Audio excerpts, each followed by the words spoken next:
God have mercy upon us. Bwana bro, samahani. Mimi sio mwenyeji sana kwenye huu mtaa, lakini nimetokea hapo kati hapo. Kwa hiyo nimefika hapa, lakini nilikuwa naona njia zinanipishana hivi. Nilikuwa nataka nitokee hapo katikati hapo, tauni kati hapo.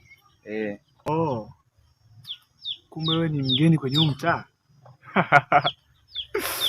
Sasa hivi saa 8. Umenikumbusha mbali sana. Miaka 4 iliyopita kipindi kile bado nipo hai. Hata mimi nishakupoteaga hapa. Ila hii njia huwa hapiti watu.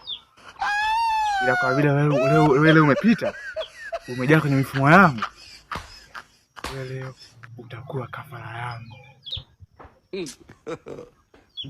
Unamaanisha wewe ulishakufa? Kwa nini unaongea na maiti? Siku nyingi sana. Usinisogelee. Sijanywa damu ya mwanadamu.